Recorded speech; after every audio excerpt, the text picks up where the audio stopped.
Bwana, mambo vipi? Karibu sana katika mwendelezo wa simulizi zetu. Alitawala taifa lenye utajiri mkubwa wa madini barani Afrika kwa zaidi ya miaka 30. Wengine walimuita mkombozi wa Zaire, wengine walimuita dikteta aliyetumbukiza taifa lake kwenye ufisadi na hofu. Jina lake lilihusishwa na siasa za vita baridi, mapinduzi, kuanguka kwa Patrice Lumumba na uhusiano wa karibu na mataifa makubwa ya magharibi. Lakini swali kubwa ni hili: hii si simulizi ya rais wa kawaida. Hii ni hadithi ya mtu aliyebadilisha jina la nchi, akakusanya mamlaka makubwa, akatawala kwa miongo mitatu na akaondoka huku likikabiliwa na majeraha makubwa ya kisiasa na kiuchumi. Karibu katika kipindi chetu cha kina. Leo tunaifungua hadithi ya Mobutu Sese Seko. Wakati mamilioni ya raia wa Zaire walikuwa wakikosa huduma za msingi, ikulu ya Mobutu Sese Seko ilikuwa mfano wa maisha ya kifalme. Alimiliki makazi kadhaa ya kifahari ndani na nje ya nchi. Miongoni mwa yaliyotajwa sana ni jumba lake kubwa huko Babelite, mji alikozaliwa. Jumba hilo lilikuwa na vifaa vya kisasa, bustani kubwa, ulinzi mkali na miundombinu ambayo iliwafanya baadhi ya watu kuuita mji huo Versailles ya msituni. Hata uwanja wa ndege wa Babelite ulipanuliwa ili uweze kupokea ndege kubwa za kimataifa. Mobutu alipenda kuonyesha hadhi yake kupitia mavazi yake ya gharama kubwa, magari ya kifahari na misafara mikubwa ya ulinzi. Alivaa suti zilizoshonwa kwa ubora wa hali ya juu na kofia yake ya ngozi ya chui ikawa sehemu ya utambulisho wake. Katika baadhi ya safari zake za kimataifa, alikodisha ndege ya Concorde, ndege ya kasi kuliko zote za abiria wakati huo. Safari hizo zilionekana na wengi kama ishara ya nguvu na utajiri, lakini pia zilizua ukosoaji kutokana na gharama zake kubwa. Familia yake iliishi maisha ya hali ya juu na baadhi ya watoto wake walisoma katika shule na vyuo vya Ulaya. Kwa miaka mingi pia zilisambaa simulizi kwamba aliwatumia ndege maalum kuwapeleka na kuwarudisha watoto wake kutoka shule hizo za Ulaya, lakini dai hilo halijathibitishwa na vyanzo vya kuaminika, hivyo linapaswa kutazamwa kwa tahadhari.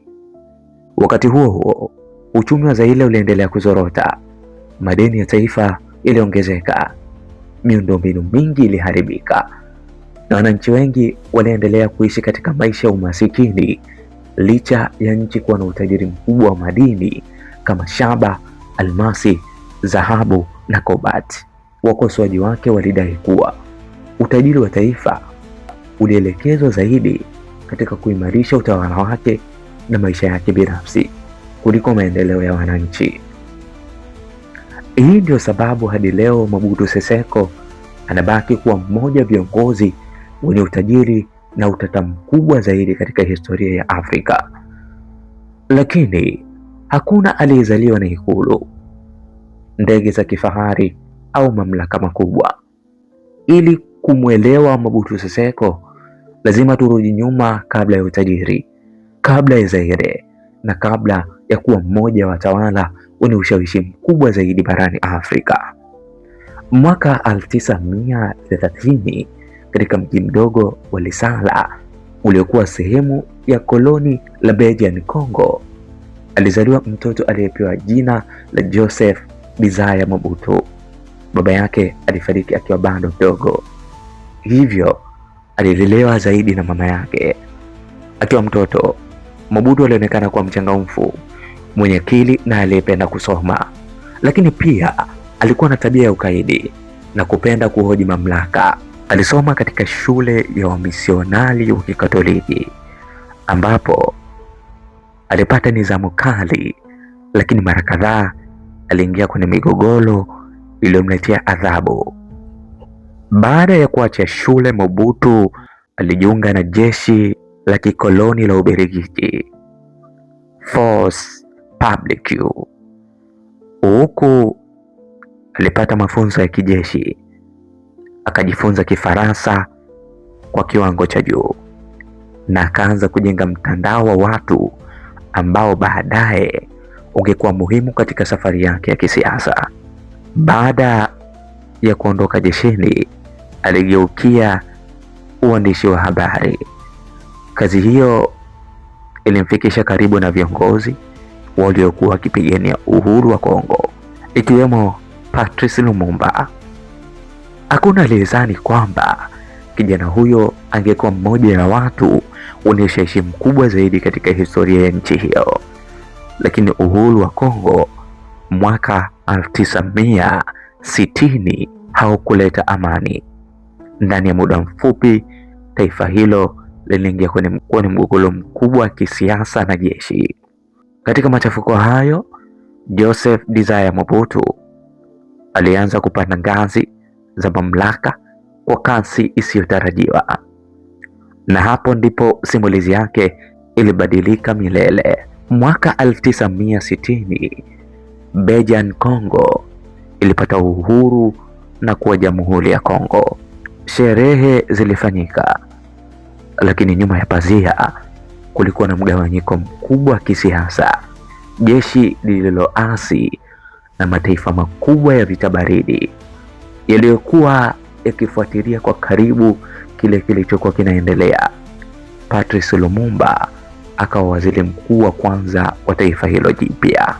Alikuwa na ndoto ya Kongo huru yenye umoja, inayotumia utajiri wake kwa manufaa ya wananchi, lakini ndani na nje ya nchi kulikuwa na viongozi na mataifa yaliyohofia mwelekeo wa kisiasa. Wakati huo, Joseph Desire Mobutu alikuwa tayari amejijengea nafasi ndani ya jeshi. Akiwa mkuu wa majeshi, alianza kuwa mmoja ya watu wenye ushawishi mkubwa zaidi nchini. Mnamo Septemba mwaka 1960, baada ya mvutano mkali kati ya Rais Joseph Kasavubu na Waziri Mkuu Patrice Lumumba, Mobutu alitangaza kwamba jeshi lingesimamisha shughuli za kisiasa kwa muda. Hatua hiyo ilimwondoa Lumumba madarakani na kumweka chini ya ulinzi wa jeshi. Wengi wanamkumbuka Patrice Lumumba, wengi wanamkumbuka Mobutu Sese Seko, lakini kabla ya wote hawa kutawala Kongo, kulikuwa na mtu aliyekuwa rais wa kwanza wa taifa hilo huru. Jina lake lilikuwa Joseph Kasavubu. Unaweza jiuliza, kwa nini historia yake imefunikwa na kivuli cha Lumumba na Mobutu? Tarehe 30 Juni mwaka 1960, Kongo ilipata uhuru wake. Siku hiyo ilikuwa ya kihistoria. Joseph Kasavubu aliapishwa kuwa rais wa kwanza wa Jamhuri ya Kongo, huku Patrice Lumumba akiwa waziri mkuu wa kwanza. Wananchi walikuwa na matumaini makubwa kwamba uhuru ungeleta amani, maendeleo na umoja, lakini matumaini hayo hayakudumu. Ndani ya siku chache baada ya uhuru, jeshi la taifa lilihasi dhidi ya viongozi wake wa zamani wa Kibelgiji. Wakati huo huo, jimbo tajiri la Katanga lilitangaza kujitenga kwa msaada wa maslahi ya kigeni. Nchi ikaingia kwenye machafuko makubwa yaliyokuja kujulikana kama Congo Crisis. Katika kipindi hicho ndipo tofauti kati ya Rais Joseph Kasavubu na Waziri Mkuu Patrice Lumumba zilianza kuonekana wazi. Lumumba Aliamini serikali kuu inapaswa kutumia nguvu kulinda umoja wa taifa, na alipoona msaada wa magharibi haukutosha, akaomba msaada kutoka Umoja wa Kisovieti. Hatua hiyo iliwatia wasiwasi wa Marekani na washirika wake wakati wa vita baridi. Kwa upande mwingine, Kasavubu alikuwa na msimamo tofauti. Aliona hatua za Lumumba zingeweza kuingiza Kongo katika ushawishi wa Kisovieti na kuongeza mgawanyiko nchini. Mgogoro wao ukazidi kuwa mkubwa kila siku. Mnamo Septemba mwaka 1960, Joseph Kasavubu alitangaza kumfuta Patrice Lumumba kutoka nafasi ya waziri mkuu. Lumumba hakukubali uamuzi huu na akatangaza kuwa rais hakuwa na mamlaka ya kumwondoa. Ghafla, Kongo ikajikuta ikiwa na viongozi wawili, kila mmoja akidai kuwa ndiye mwenye mamlaka halali. Wakati viongozi hao wakipambana kisiasa, kamanda wa jeshi Joseph Desire Mobutu aliona nafasi ya kuingilia kati. Alifanya mapinduzi ya kijeshi, akasimamisha shughuli za kiserikali na kuwanyang'anya viongozi wote mamlaka ya kisiasa.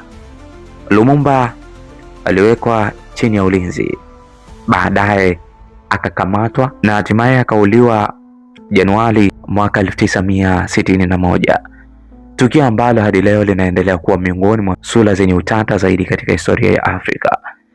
Ingawa Joseph Kasavubu aliendelea kubaki rais kwa miaka kadhaa baada ya kifo cha Lumumba, ukweli ni kwamba nguvu zake zilikuwa zimepungua sana. Mobutu alikuwa ameanza kuwa mtu mwenye ushawishi mkubwa ndani ya jeshi na serikali. Hatimaye mwaka 1965, Mobutu alifanya mapinduzi mengine ya kijeshi na kumwondoa kabisa Joseph Kasavubu madarakani. Hapo ndipo safari ya rais wa kwanza wa Kongo ilifikia mwisho, huku Mobutu akianza utawala uliodumu zaidi ya miaka 30. Baada ya kuondolewa madarakani, Kasavubu alijiondoa katika maisha ya kisiasa na kuishi maisha ya utulivu hadi alipofariki tarehe 24 Machi mwaka 1969 akiwa na umri wa miaka 54.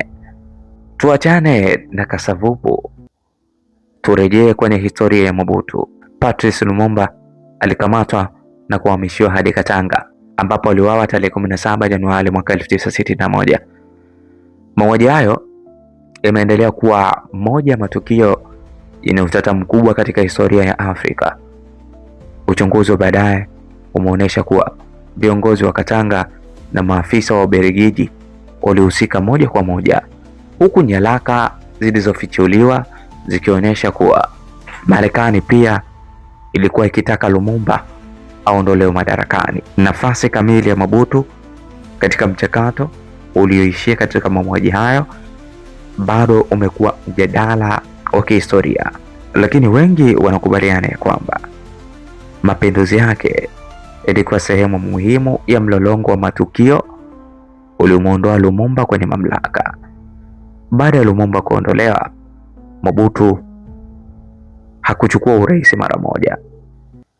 Mwaka 1965 Kongo ilikuwa imechoka, serikali zilikuwa zikibadilika, migogoro ya kisiasa haikuisha na wananchi walikuwa wamepoteza matumaini.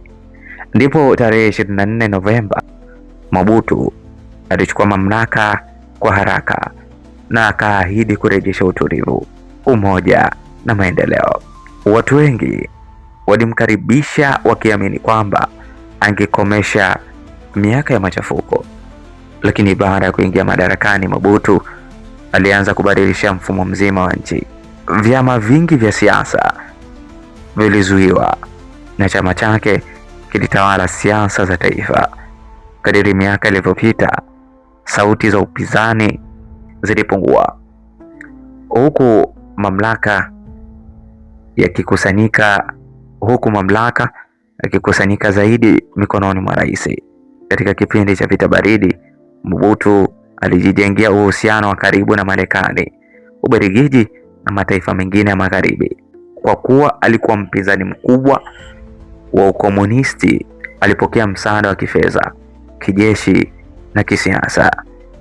Kwa washirika wake wa Magharibi, Mobutu alionekana kama ngome ya kuzuia ushawishi wa Umoja wa Kisovieti katika Afrika ya Kati.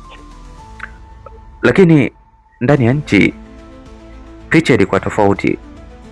Kadiri msaada wa nje ulivyoongezeka, ndivyo mamlaka yake ilivyozidi kuimarika. Wakosoaji walikamatwa, baadhi walifungwa au kulazimika kukimbia nchi, na vyombo vya habari vilikuwa chini ya uangalizi mkali wa serikali.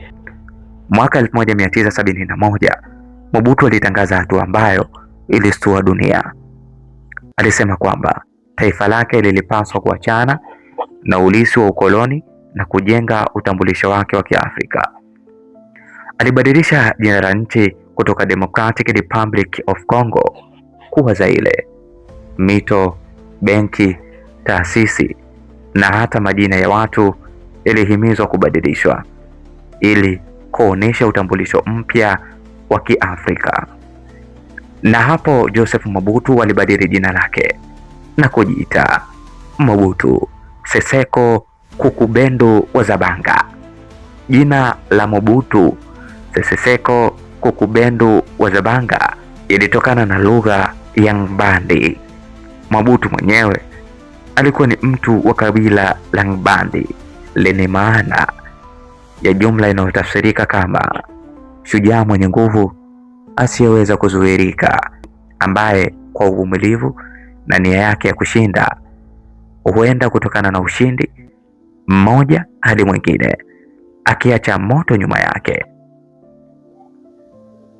Mobutu alitumia jina hili kama sehemu ya sera zake, hivyo aliacha jina lake la kikoloni Joseph Desire Mobutu na kujitambulisha kwa jina hilo refu la asili ya Kiafrika.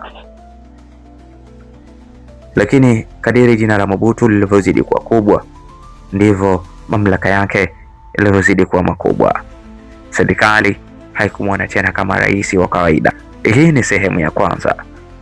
Tukutane katika sehemu ya pili, tujifunze mengi kuhusu Mobutu Sese Seko.